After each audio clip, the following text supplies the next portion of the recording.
हे guys wait, इस video में no any suspicion only creation के साथ साथ सॉल्यूशन मिलने वाले हैं। मैं मोटिवेशनल स्पीकर डीके बाबू ने नए अंदाज में और एक नए टॉपिक के साथ। तो आज का टॉपिक है आत्मा क्या है, क्या होता है जब आत्मा शरीर को छोड़ती है, आत्मा की गतियां। वीडियो शुरू करने से पहले एक बात आपको मैं बता देना चाहता हूं कि आप अगर इस वीडियो को पूरा नहीं देखेंगे तो आपको कुछ समझ में नहीं आएगा, तो इसलिए कृपया आप इस वीडियो को पूरा देखें, एंड तक देखें। और यदि आप इस चैनल पे नए हैं तो कृपया इसे सब्सक्राइब करना ना भूलें, साथ में लाइक और शेयर करना ना भूलें। वीडियो को शुरू करते हैं।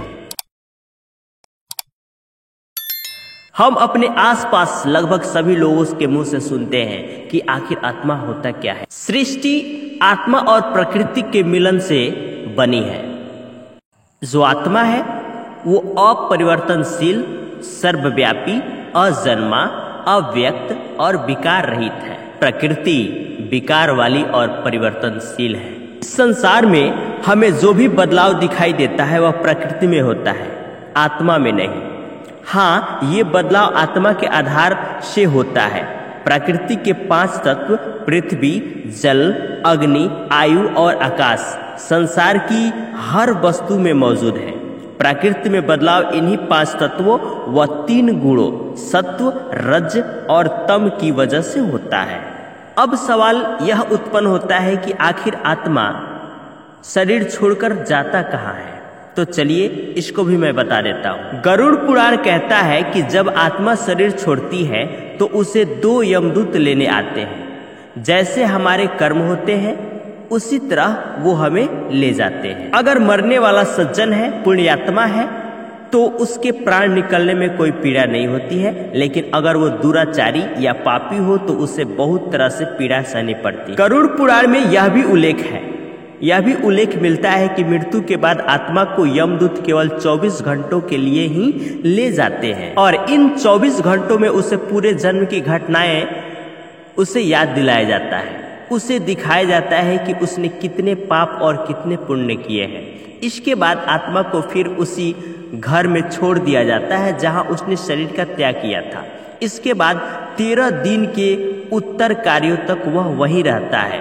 13 दिन के बाद वह फिर यमलोक की यात्रा करता है। सवाल उत्पन्न यह होता है कि आत्मा की गतियां क्या है। तो चलिए ले चलते हैं। वेदों, गरुड़ पुराण और कुछ उपनिषदों के अनुसार मृत्यु के बाद आत्मा की 8 तरह की दशा होती है, जिसे गति भी कहते हैं। इसे मूलतः 2 भागों में बांटा जाता है। पहला अगति और दूसरा गति। पहला अगति और दूसरा गति। अगति में व्यक्ति को मोक्ष नहीं मिलता है, उसे फिर से जन्म लेना पड़ता है।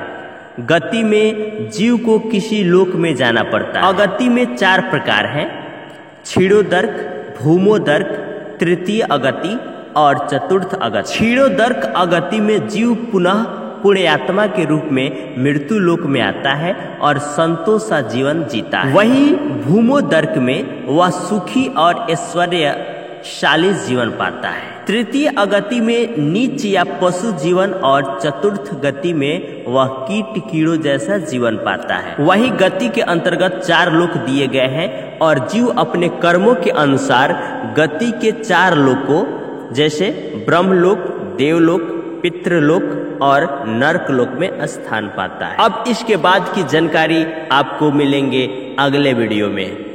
जय श्री कृष्णा, राधे राधे, जय हिंद, जय भारत, वंदे मातरम।